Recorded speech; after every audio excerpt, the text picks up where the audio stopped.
Welcome to సర్కార్ India. NTR జిల్లా జగ్గయ్యపేట నియోజకవర్గంలో వైఎస్ఆర్సీపీ ఎమ్మెల్యే అభ్యర్థి సామినేని ఉదయభాను ఎన్నికల ప్రచారం జోరుగా సాగుతుంది. నియోజకవర్గంలో సుడిగాలి పర్యటన చేస్తూ ప్రజలతో మమేకమవుతూ కార్యకర్తల నాయకులకు భరోసానిస్తూ ఎన్నికల ప్రచారాన్ని ముమ్మరం చేశారు ఉదయభాను నియోజకవర్గ అభివృద్ధి కోసం మీ అమూల్యమైన ఓటును ఫ్యాన్ గుర్తుకు వేసి నన్ను గెలిపించాలని ప్రజలకు విజ్ఞప్తి చేస్తున్నారు ఉదయభాను.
అమలు చేసిన వ్యక్తి జగన్మోహన్ రెడ్డి గారు.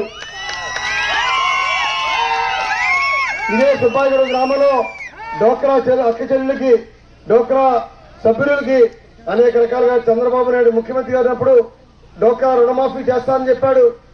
ఎక్కడా కూడా చేయలేదు. కేవలం 3,000 ఎన్నికల ముందు పసుపు కుంకుమ అని చెప్పి ఆయన అడ్డంగా మోసం చేశాడు. కానీ జగన్మోహన్ రెడ్డి గారు ఆసరా అని చెప్పి 5 సంవత్సరాలు వరుసగా. కాబట్టి ఇవన్నీ కూడా మీరు గమనించండి. ఇవాళ ప్రభుత్వంలో మన ముఖ్యమంత్రి అన్ని రకాల కార్యక్రమాలు చేశాడు. అమ్మఒడి అనే కార్యక్రమాన్ని ఇచ్చాడు. అమ్మఒడి ద్వారా సుబ్బాయిగూడెంలో ఉన్న ప్రజానీకారికి వారి పిల్లలు బంగారు భవిష్యత్తు ఉండాలి. సుబ్బాయిగూడెంలో ఉన్న ప్రజలు ఎవరైనా విదేశాలకు వెళ్ళాలంటే పెద్ద భూస్వాముల పిల్లలు వెళ్ళేవాళ్ళు, బాగా రైతుల పిల్లలు వెళ్ళేవాళ్ళు అమెరికాకి. సామాన్య పిల్లలు ఆలోచించండి. తప్పకుండా మన పిల్లలు చదువుకోవాలన్నా, మన ఆడవాళ్ల భవిష్యత్తు మరి వారి ఆర్థికంగా పెరగాలన్నా జగన్మోహన్ రెడ్డి గారు అధికారంలో రావాలి.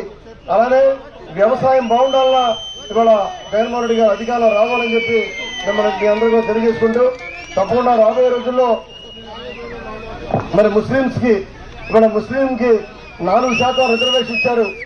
అటువంటి రిజర్వేషన్ ని బీజేపీ వారు ముస్లింకి ఇచ్చిన రిజర్వేషన్ ని తొలగిస్తామని చెప్పి అమిత్ షా, నరేంద్ర మోడీ ఢిల్లీలో ప్రకటించారు. కాబట్టి ముస్లింలందరూ గమనించండి. మీకు ఇచ్చిన 4% రిజర్వేషన్ ఉండాలంటే జగన్మోహన్ రెడ్డి గారు అధికారంలో రావాలి. ఇవాళ బీజేపీ పార్టీ తెలుగుదేశంతో కలిసి ఉంది. తెలుగుదేశంతో కలిసిన బీజేపీని మనం నాట నమ్మకూడదు. తెలుగుదేశం పార్టీని ఓడిస్తేనే భవిష్యత్తులో ముస్లింకి 4% రిజర్వేషన్ ఉంటుంది. అలానే ముస్లింస్ కి మరి ప్రచారం వాటికి రోడ్డు కావాలని అడిగారు. అటువంటి రోడ్డుని కూడా తప్పకుండా నేను ఏర్పాటు చేస్తానని చెప్పి తెలియజేస్తున్నాను. అలానే సుబ్బాయిగూడ గ్రామంలో ఇళ్ల స్థలాల సమస్య ఉంది. ఇళ్ల స్థలాల సమస్య ఆ రోజు మనం ఇళ్ల స్థలాలు తీస్తే దాన్ని సచివాలయం బిల్డింగ్ కట్టారు. మరి ఆర్పీకే కట్టడం వల్ల అక్కడ స్థలం సరిపోలేదు. అప్పుడు కూడా ఎస్సీలు పిల్లలు, మరి బీసీలు సంబంధించిన వాళ్ళు, ఓసీలు ఆర్థికంగా వెనకబడిన వాళ్ళకి ఇళ్ల స్థలాలు ఇవ్వలేకపోయాం. తప్పకుండా